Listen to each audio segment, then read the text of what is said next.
Charles Matin. Anaïs Castagna, Charles Magnin. Il est 6h11 sur RMC et RMC Story. Bon réveil à tous. L'invité de Charles Matin. Notre invité ce matin, c'est donc vous, Simon Dutheil. Bonjour. Bonjour. Vous êtes co-délégué général du syndicat Solidaire. Vous vous êtes réuni hier soir avec ce qu'on appelle l'intersyndicale, les autres leaders syndicaux à l'issue d'une nouvelle journée de manifestation. Bon, quel était l'état d'esprit là ? Vous avez perdu, non ? Non, pas du tout. Sinon, d'ailleurs, vous m'inviteriez pas ce matin si on avait perdu. L'état d'esprit, pour commencer, déterminé, uni. Voilà. Même s'il y avait moins de monde hier dans la rue que le 7 mars, par exemple, c'était Bien pas... sûr, le 7 mars, on a eu plusieurs semaines pour le préparer.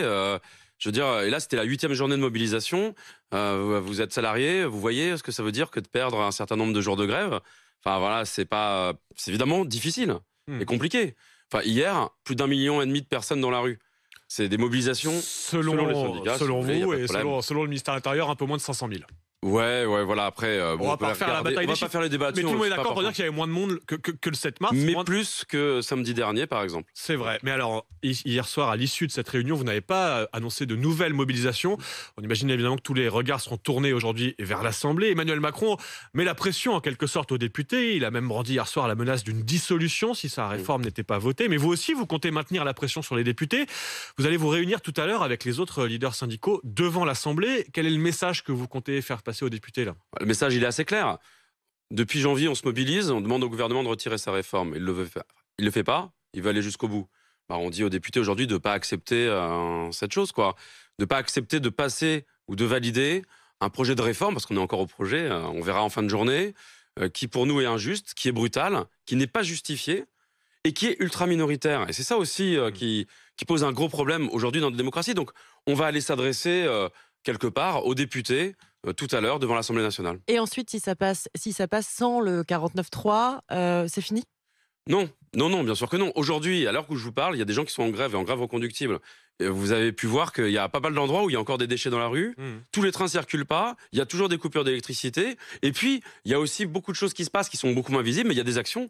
Hier matin, dans toute la France, dans toutes les villes, vous aviez des actions ralentissement, des actions blocage, très soutenues par la population. Voilà. Alors évidemment, on est d'accord. On aimerait que ça soit beaucoup plus fort et beaucoup plus important. On va se revoir, on va discuter. Évidemment, cette journée, elle est importante. Mais contrairement à ce qui peut être dit à certains moments, c'est pas la fin en termes de toute cette mobilisation sur les retraites. Oui, mais ce sera la fin au niveau, j'allais dire presque démocratique. Enfin, Emmanuel Macron pourra dire, écoutez, le Parlement a été respecté, les règles du jeu ont été respectées, les syndicats ont eu 2 mois pour mobiliser. Force est de constater que la France n'est pas complètement à l'arrêt et qu'à l'Assemblée, c'est passé. Si ça passe, s'il trouve une majorité pour ce texte, vous n'accepterez pas le fait que cette réforme soit adoptée par le Parlement. Non, mais aujourd'hui, on a une vraie crise démocratique. La grande majorité de la population, l'ultra-majorité des travailleuses et des travailleurs refusent ce projet de réforme, d'une part. D'autre part, on pourrait revenir, mais ça va pas être le sujet ce matin, sur l'élection d'Emmanuel Macron et la façon dont, face à l'extrême droite, il a pu être élu. Voilà, c'est évidemment pas pour détruire les retraites que Emmanuel Macron a été élu l'année dernière. Ça semble assez évident. Je veux dire que nous-mêmes, en tant que structure syndicale, on a dit pas une voix pour l'extrême droite, parce que on pense que l'extrême droite, c'est le pire de tout pour les travailleuses et les travailleurs.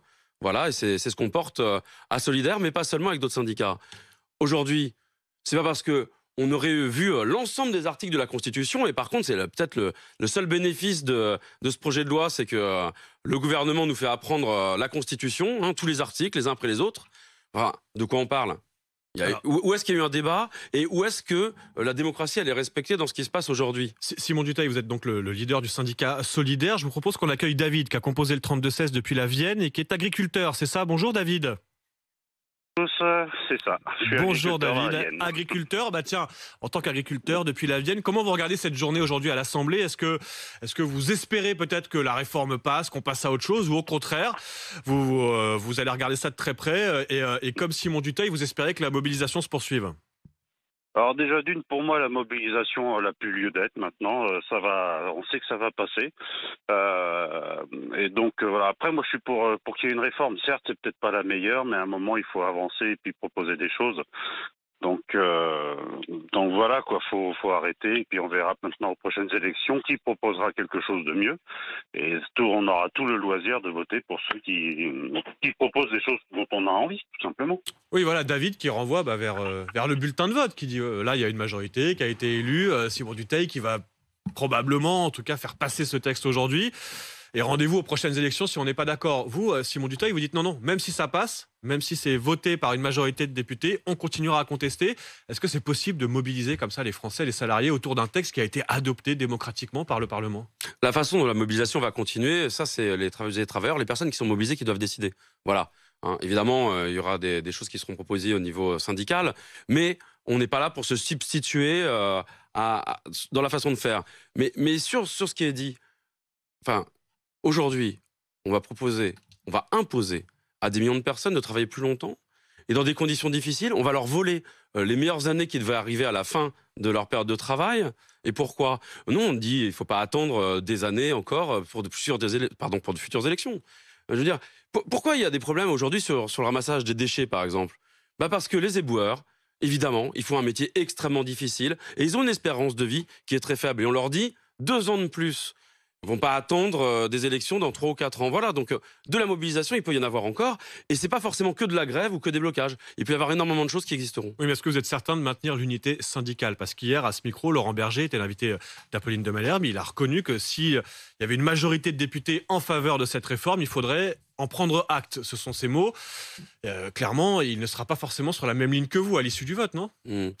On n'a pas forcément les mêmes méthodes avec la CFDT, mais il y a quelque chose qui est clair depuis le départ de notre intersyndicale. On se dit les choses et on n'essaye pas de cacher nos différences.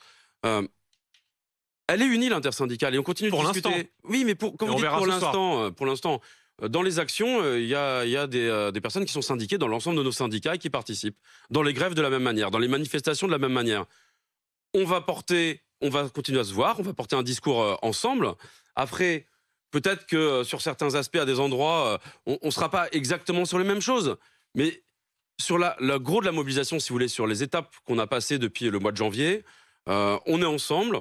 On sera encore ensemble aujourd'hui. On continue de discuter. On verra bien pour la suite. Et vous allez vous retrouver ce soir, nouvelle réunion de l'intersyndicale à l'issue du vote. Mais à l'issue des votes, on verra exactement à quel moment. Mais en tout cas, vous avez rendez-vous à 12h30 avant le vote, c'est ça, à l'Assemblée, avec les leaders syndicaux pour faire pression, on va le dire comme ça, sur les députés.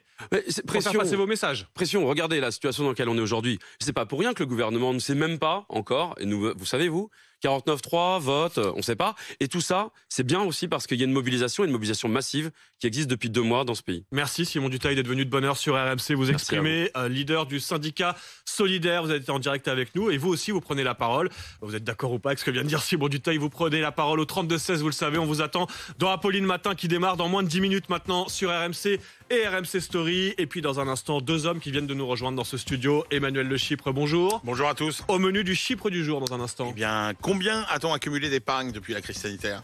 Beaucoup. Je pense qu'on va parler en milliards. Beaucoup à cause de la crise sanitaire. Eh ben, on va rentrer dans le détail dans un instant. Et puis avec Antoine Martin, la Story Sport. Salut. Bonjour Charles. Antoine. Au menu. Zlatan Ibrahimovic, il est comme le vin, il se bonifie avec le temps. Ah bah oui, lui il commence à accumuler les trimestres, les années de cotisation. Zlatan, on en parle dans un instant sur RMC. RMC juste.